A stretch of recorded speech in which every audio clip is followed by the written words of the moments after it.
Masmavi 3 Mutfakta'ya hoş geldiniz. Sevgili arkadaşlarım, bugün benekli kurabiye yapacağız. Videomun ilerleyen döneminde de çok pratik bir bilgi vereceğim. Hemen başlıyorum. İyi seyirler dilerim.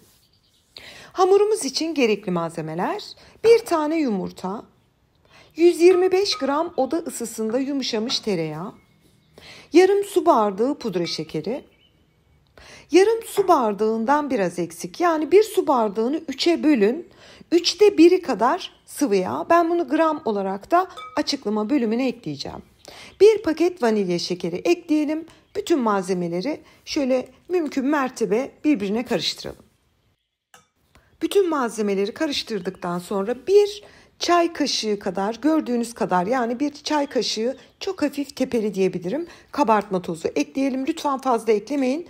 Çok çatlar patlar, benekler formunu bozabilir. 2 su bardağı da un ekliyoruz. Kabaca bir toparlayalım. Daha sonra da elimle yoğurmaya başlıyorum. Kullandığım bardak ölçüsü 250 milim bardak ölçüsü. Onu da sesli olarak belirtmek isterim. Bakın, orta yumuşaklıkta çok güzel bir kurabiye hamuru hazırlıyoruz. Ben size şimdi kıvamını da göstereyim. Bakın sevgili arkadaşlarım, pürüzsüz bir hamur olacak. Hiçbir pütürü olmayan. Şimdi bu hamurumuzdan bir şöyle portakal, küçük bir portakal büyüklüğünde diyebilirim, bir parça alalım. Kalan parçayı tezgaha alıyorum. Diğer parçayı yoğurduğum kaseye alıp üzerine 1 tatlı kaşığı kakao ve 1 yemek kaşığı da süt ilave edip güzelce karıştırıyorum. Bu arada hani el yordamıyla aldım ya, siz karıştırırken baktınız ki çok katı, süt ilave edebilirsiniz. Yani güzelce yoğurup tamamen kakaolu olacak şekli getirin. Yani arasında beyaz hamur hiç kalmasın. Bakın sevgili arkadaşlarım, elinizle kolayca şekil alabilen yumuşak bir hamur.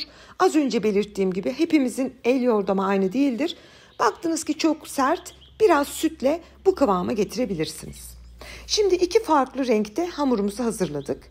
Diğerini tezgaha almıştım. Onu şöyle bir kabaca bir tezgahta yoğuruyorum, kenara alıyorum. Ve kakaolu hamurumuzdan parçalar bölelim. Yine onu göz kararı bölüyorum ben. Ve silindir halinde küçük parçalar hazırlayalım. Bunlar kurabiyelerimizin içindeki benek görevini görecek. Bakın, bu büyüklükte yapmanız yeterli. Şöyle ince ince elimle kabaca düzeltip tezgaha dizdim. Şimdi içindeki benekleri hazırladık. Kenardaki normal sade hamurumuzu tezgaha biraz un serperek oklavayla açalım. Yaklaşık 20 santime 15 santim diyebilirim. Bu arada bunu ben bu şekilde yaptım, çalıştım. Siz bunu 2 yağlı kağıt arasında da çalışabilirsiniz. İşiniz daha kolay olur. Ama ben her zaman çok fazla malzeme kullanmadan da nasıl yaparsınız onu göstermeye çalışıyorum. Şimdi kenarda hazırladığımız kakaolu bölümleri şöyle elinizle biraz silindir yapıp göz kararı dağınık bir şekilde açmış olduğunuz hamura böyle tane tane serpiştirin. Bütün hepsini aynı işlemle yapıp göz kararı olacak şekilde ekledim. Ekledikten sonra elinizle üzerine biraz basın. O kakaolu hamurlar biraz hamura yerleşsin ve daha sonra da oklavayla biraz düzeltin. Şimdi bu kurabiyedeki aslında en önemli amacımız beneklerin kurabiyenin iç kısmında kalması. Yani dışında beyaz ve yani sade bir hamur olması. Bu çok önemli. Orijinal görüntüsünü o şekilde elde ediyoruz. Bakın sevgili arkadaşlarım, çok az basarak oklavayla açtım. Şimdi bir hamur kartı yardımıyla bunu güzelce rulo yapalım. Bunu çalışırken hamur kartı kullanın. Bu bir kurabiye hamuru, yani börek hamuru değil. Altına da yağlı kağıt sermedik. Hiç önemli değil. Bu teknikle kolaylıkla rulo şekline getirebilirsiniz. Dikkat etmeniz gereken tek husus, kakaolu hamur dışarıdan görünmesin. Bakın şöyle kabaca toparladım. Elimle sağa sola basarak sıkılıyorum. Yani böyle hava kalmasın, iç tarafta boşluk kalmasın. Şöyle dışına baktım, bir kakaolu hamur görünüyordu. Onu da elimle hemen yamalayıp kapattım. Ve tekrar tezgahta şöyle güzelce düzeltelim. Bir 30 santim çapında bir silindir yapalım. Şimdi bir streç folyeye bu kurabiye hamurumuzu alabiliriz. Hemen belirteyim sevgili arkadaşlarım, bunu buzluğa atıp istediğiniz zaman çıkarın. İsterseniz 1 ay kalsın, hiçbir şey olmaz. Ben buzluğa sararak, şöyle biraz düzgün sararsanız açmanız da kolay olur. Sardım, bir tepsiye yerleştirdim, tekrar bir düzelttim sağını solunu ve buzluğa atıyorum.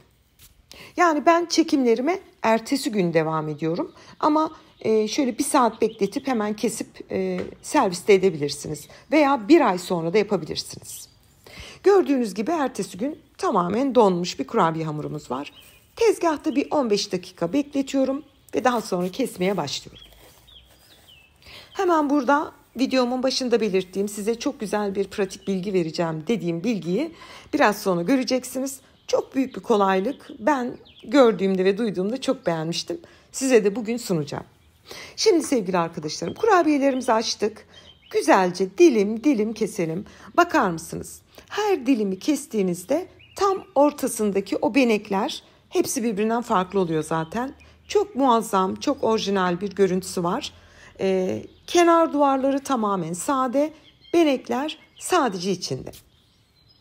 Ve bütün hamuru aynı şekilde kesiyorum. Şöyle size bir de göstereyim.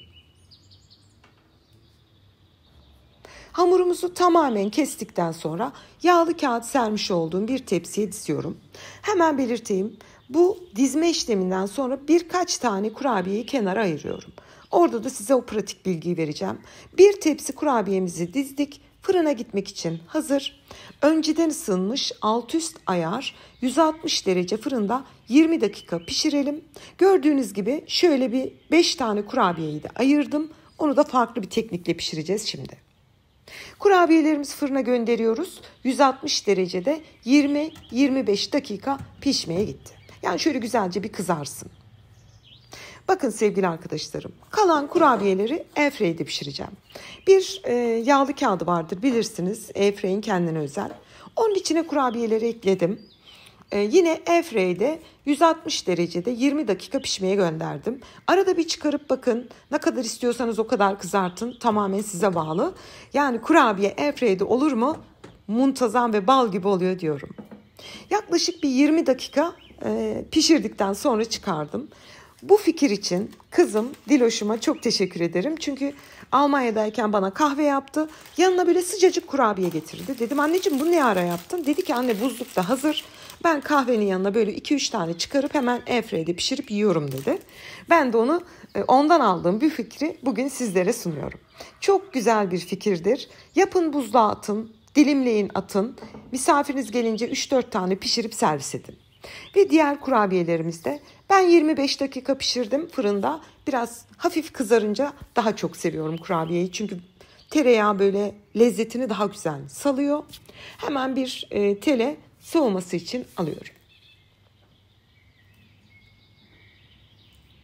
Sevgili arkadaşlarım, bugün sizlere kakaolu benekli kurabiye hazırladım. 2 farklı şekilde pişirdim. Birini fırında, birini airfryer'de.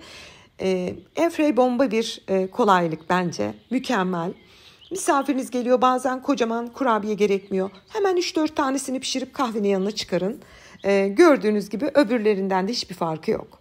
Ve büyük bir zevkle doku testine geçiyorum. Çatlamadı, patlamadı, yayılmadı. Beneklerimiz böyle resim çizmiş gibi görünüyor. Lezzeti şahane. Gerçekten mutlaka denediğinizde lütfen yorum olarak bildirin. Bakın bu da airfryer'de pişirdiğim aynı böyle kıtır kıtır ağızda dağılan bir kurabiye oldu. Artık ben fikirleri vereyim. Siz nasıl isterseniz o şekilde uygulayın.